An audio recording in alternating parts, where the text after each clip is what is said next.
Si toi aussi, dans un cours de sport, quand on parle de périnée, tu ne sais pas du tout de quoi on parle, reste avec moi parce qu'en juste quelques minutes, tu vas avoir toutes les bases pour comprendre exactement ce dont on parle. Donc déjà, le périnée, qu'est-ce que c'est?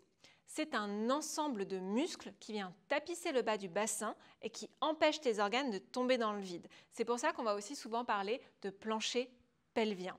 En dehors de ça, le périnée il va être indispensable vis-à-vis de toutes les pressions qu'il va recevoir au quotidien. Et justement, c'est ce qui va te permettre, quand le périnée et les abdominaux sont fonctionnels, de pouvoir courir, sauter, porter tes enfants, tes courses, peu importe, faire du sport, éternuer et rire sans avoir de fuite ou pour les hommes de douleur. Donc quand il y a des fuites, pendant le sport, ça c'est vraiment pas normal. En plus de ça, le périnée va aussi servir à faire sortir défécation, uriner, mais aussi pour les femmes, c'est là que passe le bébé pendant l'accouchement. Donc le transverse va aussi avoir un rôle qui est très important en synergie avec le périnée. Enfin, c'est aussi un groupe musculaire qui va jouer un rôle important dans l'épanouissement sexuel. J'ai commencé à évoquer son lien avec les abdominaux et notamment avec le transverse. Le transverse, c'est vraiment le bas de tes abdominaux ici qui est sur le bassin. Ils vont avoir un rôle ensemble puisque les imageries, notamment Bernadette de Gasquet en parle, montrent que l'engagement du puborectal, qui est un des muscles du périnée, va aider à engager le transverse qui est hyper important pour justement contenir les organes, la vessie, les intestins, entre autres. En plus de cela, avec les abdominaux, il va être lié à la respiration. Donc tu as le diaphragme qui est ici, sous les poumons, qui est le principal muscle de la respiration, qui quand tu inspires, doit normalement descendre, pousser sur les viscères. C'est ça qui fait que quand on a une bonne respiration ventrale, le ventre sort. C'est pas parce qu'on gonfle le ventre, c'est parce que le diaphragme descend que du coup, les viscères vont être poussés légèrement vers l'avant. Qu'est-ce que ça implique? Ça implique que tu veux que tes abdominaux soient capables de se détendre à l'inspiration et du coup, ton périnée aussi, il va avoir une forme comme ça et il faut vraiment qu'à l'inspiration, il soit capable de se détendre et inversement, il va jouer à l'expiration puisqu'il a besoin de se réengager, il va aider au tonus, notamment du transverse et ensuite aux autres abdominaux, de venir accompagner l'expiration. Et de par son lien entre l'engagement et l'engagement du transverse, il va du coup être vraiment indispensable quand on va vouloir travailler nos abdominaux pour justement gainer le transverse, dont je viens de t'expliquer l'importance, et permettre également aux autres muscles de venir gagner en tonus sans mettre de pression sur le ventre. J'ai une vidéo qui explique justement ça. Avec ces premières explications, tu comprends l'importance d'avoir un périnée qui est à la fois souple et tonique. Si jamais ton périnée n'est pas assez tonique, c'est entre autres ce qui peut amener des problèmes de fuite, d'inconfort et qui ne va pas aider les abdominaux à remplir complètement leur rôle. Et à la question est-ce que je peux à l'inverse avoir un périnée trop tonique, la réponse est oui. Pense comme un élastique. Un élastique comme j'ai là, si tu le prends et que tu le mets sous tension, il est sous tension. Si tu lui demandes plus et que tu tires encore plus, qu'est-ce qui va se passer? Il va craquer. Ton périnée ne va pas craquer.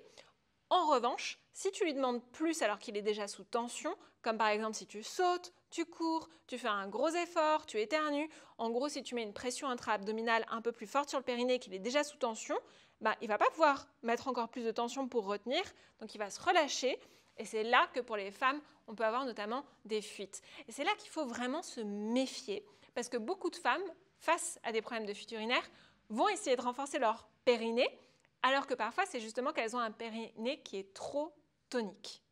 Donc, quelles sont les choses déjà, à travers le mouvement et au quotidien, que tu peux faire pour prendre soin de ton périnée? Ça paraît tout simple, mais ça l'est pas du tout. Une des premières choses que tu vas pouvoir faire, c'est retrouver une respiration ventrale. Donc vraiment une respiration ventrale, comme je te le disais tout à l'heure, avec le diaphragme qui descend et pas la volonté de pousser sur les abdominaux. Et en plus de ça, avant chaque expiration, de reprendre conscience de l'engagement du périnée. Et ça, si déjà tu arrives à avoir une belle respiration ventrale, ça va travailler et la tonicité de ton périnée et sa relaxation, et ça va lui réapprendre à avoir un bon fonctionnement au quotidien, mais aussi dans l'activité physique. En plus de cela, tu vas pouvoir pratiquer des exercices d'abdominaux qui justement ne pressent pas sur le périnée et qui viennent travailler à un bon fonctionnement abdominal et respiratoire sain pour le périnée, comme la technique de Bernadette de Gasquet. Ce qui va vraiment faire la différence, ça va être de l'incorporer dans ton quotidien et notamment à travers ta posture. Donc, pied largeur de bassin, bien parallèle, tu lisses le bas du dos, tu te grandis tellement que tu sens le ventre et le dos qui vont s'engager. Pas la sensation de rentrer le nombril. Non, non, non. Tu te grandis, tu étires le ventre tellement qu'il s'engage. Là, tu éloignes les clavicules, tu imagines que tu voudrais rouler les pieds vers l'extérieur sans qu'ils ne bougent. Tu presses le sommet du crâne vers le ciel. Pour certaines personnes, vous allez avoir besoin de reculer légèrement le menton. C'est léger, hein, ça ne fait jamais mal. Et là, tu ne te transformes pas en petit bonhomme de bois, de plomb. Non, au contraire, tu donnes de la fluidité à ça et tu essaies de le conserver un maximum pendant ta journée, que ce soit debout ou assise. Ensuite, tu vas pouvoir commencer à inclure tout ça dans ta pratique sportive, que ce soit du yoga ou n'importe quel autre sport, de la course, du renfo, tout ce que tu veux. Enfin, et ce n'est pas le plus simple, ça va être vraiment important de privilégier la forme plutôt que la quantité. Ça veut dire utiliser une bonne technique qui respecte justement un alignement et un engagement musculaire qui te permet de soutenir ton périnée et tes abdominaux, quitte à en faire moins ou à continuer avec des options qui sont plus faciles que de vouloir absolument faire plus, mais créer cette pression et faire qu'au final, tu ne progresseras pas sur la durée.